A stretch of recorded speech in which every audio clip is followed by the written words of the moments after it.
Alrighty then. Not a lot of sound for that one, huh? Where is my music? I have my music on. My VLC. Oh, I know why it's not on. I know why it's not on. Give me a sec here. Give me a second here. And I will unmute it. Diorama off. Face circle on. There we go. That's why it's not there. Hey. Okay. Welcome, everybody. This is Thorn with the Game Design Lexicon. Trying to make sure that I have everything ready a little bit more so than I normally do. I should just have to load my last snapshot. We should be good to go. Phantasie II. Just got done getting past this damp stone passage that I couldn't make it past before. And here I am. So let's, this is new to me. What? Apprentice Devils. Oh, that's right. I have new, I also have new stuff. Volume of that's kind of low, huh? Oh, no, it isn't. Wonder why that sounds so low to me. Probably just me. Oh, no, it's fine, I guess. I had to redo all my sound right before the stream. It's having an error with one of my virtual audio cable drivers, and had to reinstall everything, which meant I had to go through and reconfigure everything from the ground up, which, if you knew how complicated my audio setup is, you'd know how daunting that is and how time consuming. Like, I almost thought I wouldn't make my stream today. I got done at about 10:30-ish. And it was still enough time to take a shower and get everything ready, make sure everything worked on the stream, because not only do I have to reconfigure it all, but then I got to turn around and I got to test it in a multitude of situations, which is dungeon maps. Okay, Straw Hut. So 3, 4, 5. Okay, so using a little bit of a cheat now, because I'm getting to the point to where I no longer want to wander around in this game. I want to get on getting on with it, you know? So let's start off by flipping this switch here. There's a large button. Push it. You hear a noise in the distance. Great. So let's head this way, because it opened up this room. I think that's it. I don't think it's very big. Small button here. Push it. Hear a noise in the distance.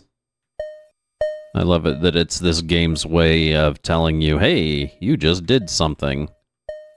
So here we go. Oh, wait a second. Push numbers in order. 3 toggles. X's. Oh, got it. Push it.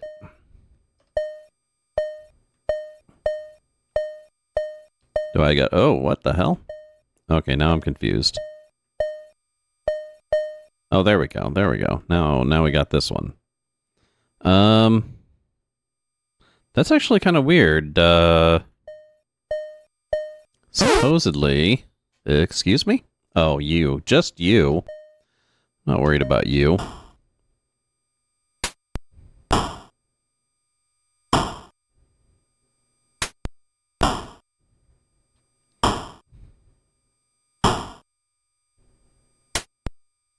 Come on, guys.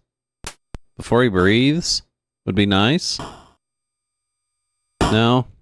It's not gonna happen? 14 points to Pokets.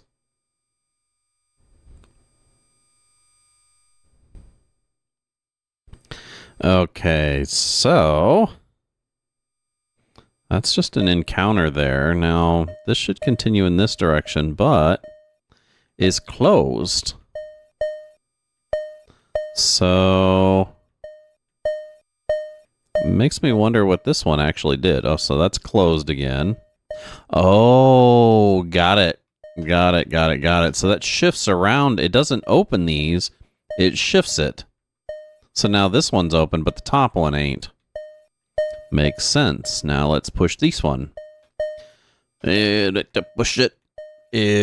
Push it. Dude, I miss Static X, dude. They were an awesome band. So now that one's closed, but this one's... oh, wait a second. So I got to push it twice. So push it. And then push it. And that should reopen the middle one, right?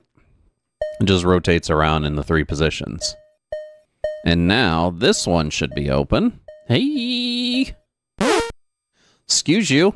Oh, God. Yeah, we could just use the slashes. The necromancers, their spells suck, but they should drop pretty quick if we can hit them. There we go. See? Oh. Ouch. Ouch. Ouch. Ouch. Kill it. Kill the necromancer. Now, everything sounds fine on my sound. I guess, oh, come on, guys. Ugh. Holy shit, Ambrose is, like, hurt. How did everybody get so fucked up?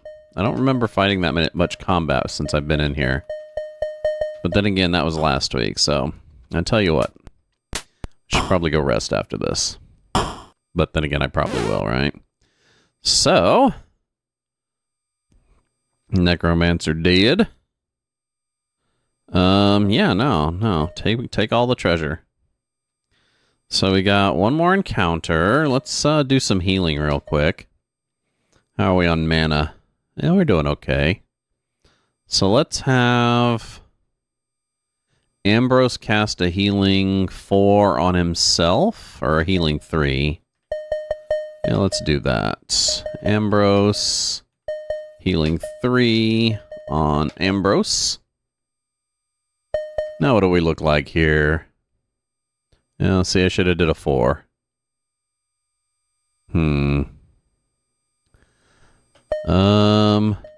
What's our mana look like?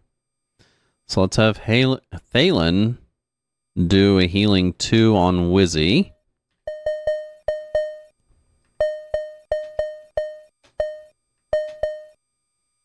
Okay, let's see where that puts us. Shit, that healing 2 sucks, dude. I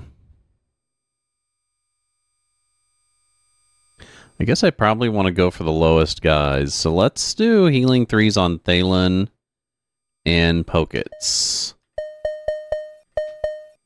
Cast Ambrose, healing 3 on Thalen.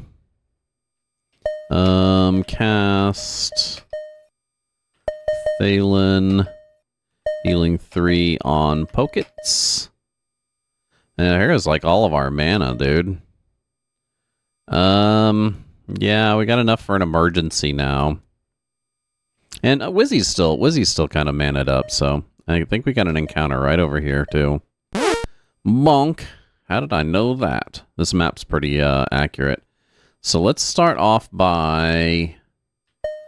Pokets is going to want to attack rank 3, where that Lord is. Wizzy, we are going to spell it up. What spell are we going to do? I'm going to turn down this music just a wee bit.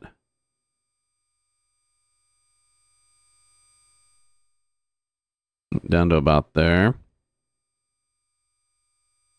I have it limited. I have it limited at like -30 dB. But for some reason, it still sounds kind of loud to me. It's at -30 dB. Video game audio is -20 dB, and my voice is -5 dB, I think, is the limit on that.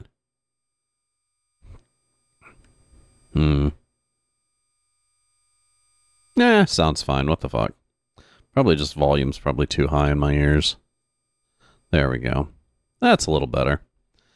Okay, so Wizzy needs to cast something. anything. Flamebolt 39, Flamebolt 3. Right? 39. Does he have a 40? No, not known. So 39. Hey! Hey, Retro Homebrew. Welcome to the stream. Fellow Pinko. I am less familiar with that term than I should be, but it doesn't that mean isn't that like a communist slur, right? Oh, card-carrying communist. Yeah. Got it. It's been that's a early 19th or 20th century term, right? Like during the Red Scare kind of thing. Interesting. I love terms like this, by the way. I love knowing where they can't come from. Pejorative, person on the left of the political spectrum. Has its origins in the notion that pink is a lighter shade of red, a color associated with communism. Oh! So it's like saying you're a communist, but you're like a softer communist. Yeah, McCarthyism at its finest, for sure. Huh. Supporters and believers, purportedly promoted by supporters and believers of socialism who are not themselves actual or card-carrying communists. The term pinko has a pejorative sense, whereas pink, in its definition, can be used. So not only is it a kind of like a soft communist pejorative, but it's also it also incorporates a small amount of homophobia, which I kind of like too. Reappropriating pejoratives. Yeah, no, dude, take it back, man. Sayings like that are... I don't mind sayings like that because they're... I don't know, they're just kind of... They're some of those ones that we invented that don't really have any, like... I mean, the meaning or the threat behind it is all kind of made up, you know? It's not like a racial slur or anything like that. It's just a stupid saying that somebody came up with to describe a group of people who you know, the shit they made up about them just aren't true, you know? Or, well, I guess it's true that I guess, you know, it's really hard to identify myself as a communist, even though I am. I mean, almost directly. I mean, I like to say that I'm more of a Marxist, but I mean, I am a communist, really, I guess, if I'm a Marxist, right? So 39. Let's see if that spell does what it's supposed to.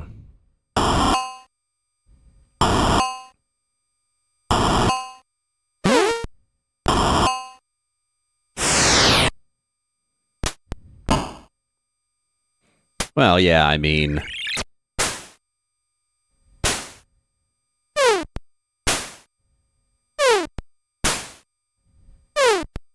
For sure.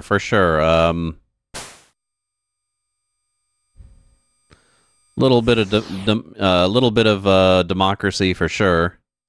My big thing is just a more anti-authoritarian bend.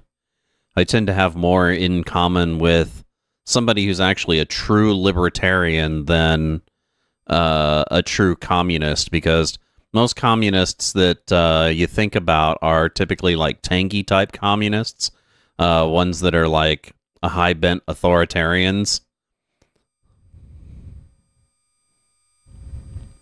Yeah, and that's one of the things that... So I've been having a problem with the whole like right-left dichotomy thing lately, because it's been appropriated to mean progressive versus conservative lately, and it seems that if you are a conservative and you're talking about somebody being a leftist, you're usually implying that they're an authoritarian leftist, while if you're a leftist and you're calling somebody right-wing, you're implying that they're an authoritarian conservative, right?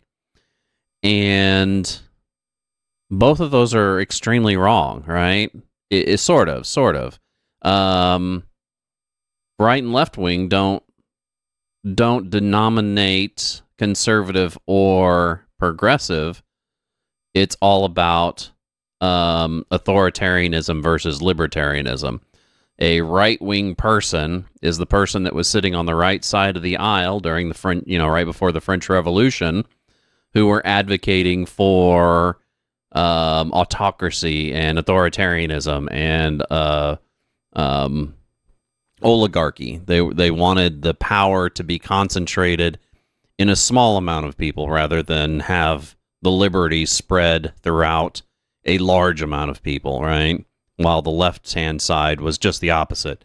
They were advocating that the liberty be spread amongst everyone, as well as the decision-making for rulership, right? So saying you're a leftist isn't saying you're a progressive. It's saying that you're an anti-authoritarian. Yeah, exactly. And then the progressive to conservative, that's pretty simple. Like, it's kind of a weird way of thinking about it, but if you're, like at one point in time, capitalists were progressive when the dominant system was theocracy or feudalism, right?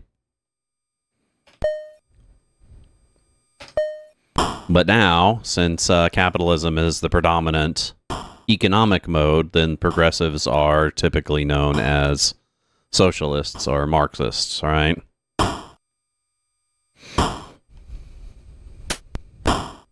And it's just shocking how many people who use those types of declaratives to categorize people don't understand them. Okay, this Lord's pissing me off.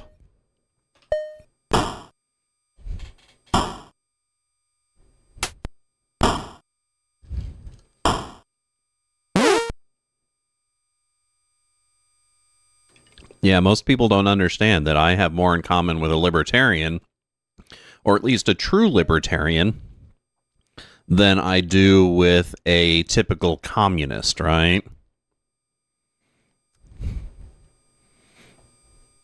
And it's kind of sad because I've known a few people who are libertarians, but they don't tend to espouse libertarian principles, which I find really strange. Like if you're a libertarian and you support like our current government here in the United States, I don't know how you could be a libertarian. Hey, X-Man! Just happened to march right in when we're talking politics again. Depressingly few true libertarians. Yes, that is true. And when you actually look at the official Libertarian Party, it's shocking how far they've strayed from libertarian principles. Like, you can't be a libertarian and support the current regime that we have here in the United States, because they're obviously doing fucking authoritarian shit, What am I doing here again? Oh, Philmon. That's him. Philmon the Sage is sitting here in a chair. If you can fight my beast with sticks only, he said, I will give you some advice. Let's think on that. My perceived value as people, as individuals, has never had any link to their output for capitalists. Oh yeah, no. Well, exactly. I mean, that's a given to just about anyone but capitalists, right? At least I think, or people who are strongly in supporting of capitalism. I hope anyway.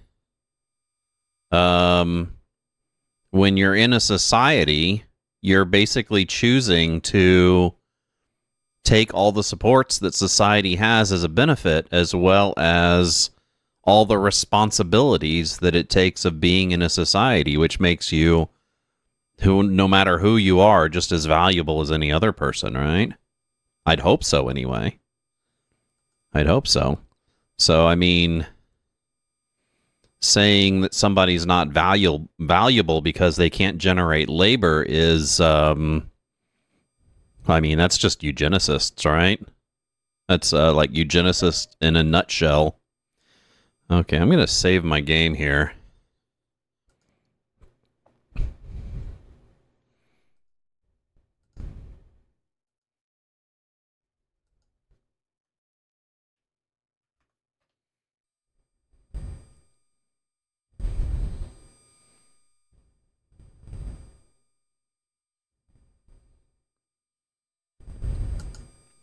Yeah, I mean,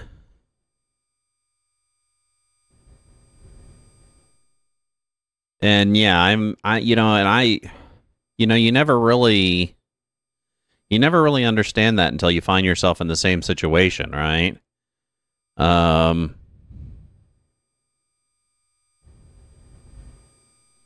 yeah, I mean, the big thing is, and so when it comes to stuff like that, I think one of the things that it stems from is there's kind of a spectrum of the way people believe. You know, you have on one end of the spectrum, you have people who believe that um, everybody's situation is a making of their own choices, right? So everybody is responsible for their situation, right? And then you have the other end of the spectrum who thinks that people's situation is a product of the environment around them, right? So people who are pro high autonomy, while there are people who are pro low autonomy, right? I mean, there's obviously a point where you want to be able to determine whether somebody's taking advantage of you, no doubt, but I can't make my own choices until there's a basic guaranteed income. Yeah, so people who are usually conservative or on that far right end of the spectrum, they tend to have a belief that people are more exclusively responsible for their own position, and that it's not a product of their environment, right? And people on the left-hand side tend to think just the opposite, that people are more in their positions due to the environment. And with me, I'm more middle ground, but further over towards the left-hand side of thinking that, it's a systemic thing than it is a personal choice thing. Are there people who take advantage of the system? Yes, but there's no such thing as a lazy person. Nobody wants to sit and do nothing. Anybody who believes that anybody wants to sit and do nothing has never been in a situation where they're forced to sit and do nothing. Classically liberal. Yeah.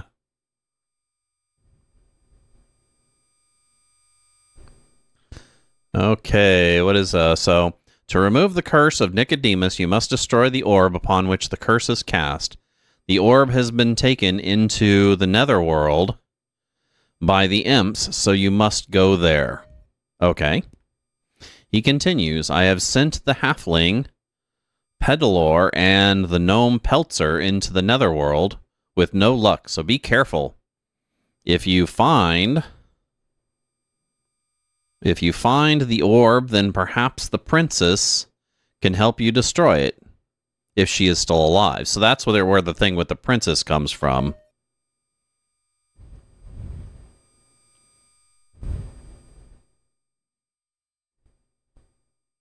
Yeah, and that's what liberalism's pretty much come to mean here in the United States. A liberal here in the United States is obviously conservative because they're capitalists, right? The whole neoliberal movement, for example, is all capitalist, right?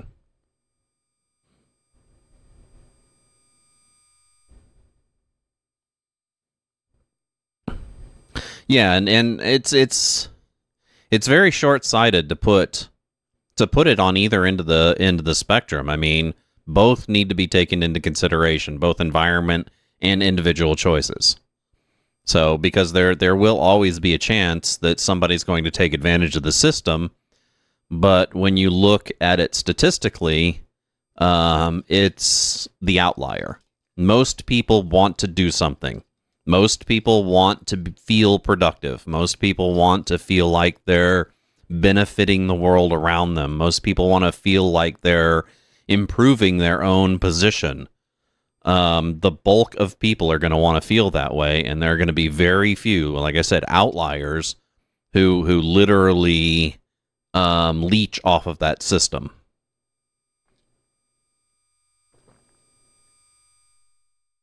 And you can, you can look at statistics to easily verify that too.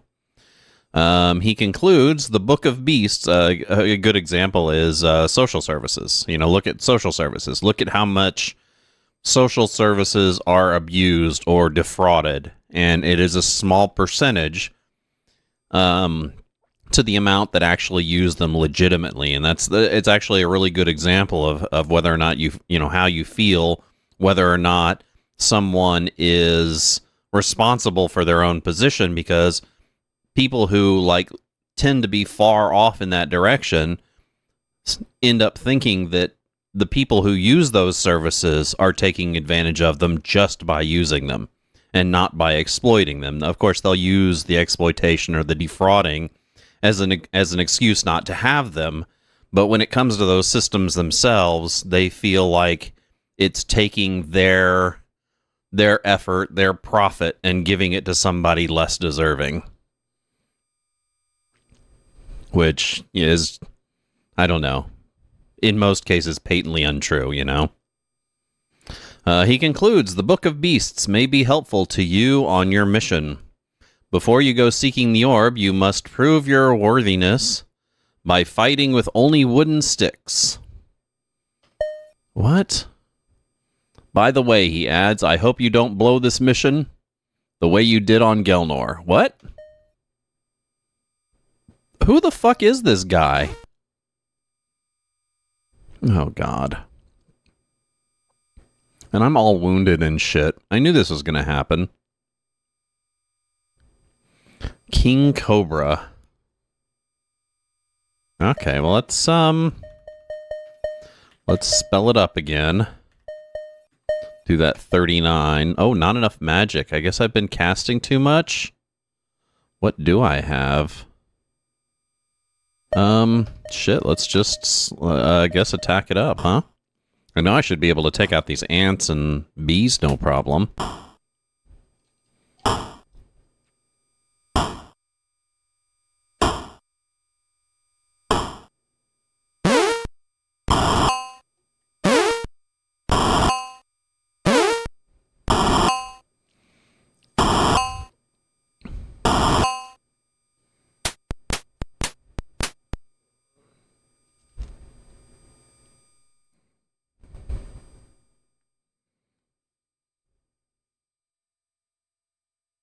Oh, it's not that I ran out of magic. It's that dude disabled my magic. Well, isn't that a pisser? So now I guess I'm fighting with sticks, too. Great.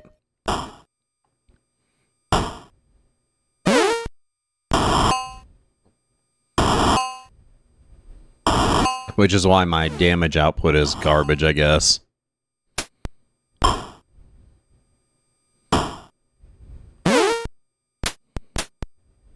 I'm guessing it's probably also going to keep me from using consumables in combat. Or can I use consumables in combat?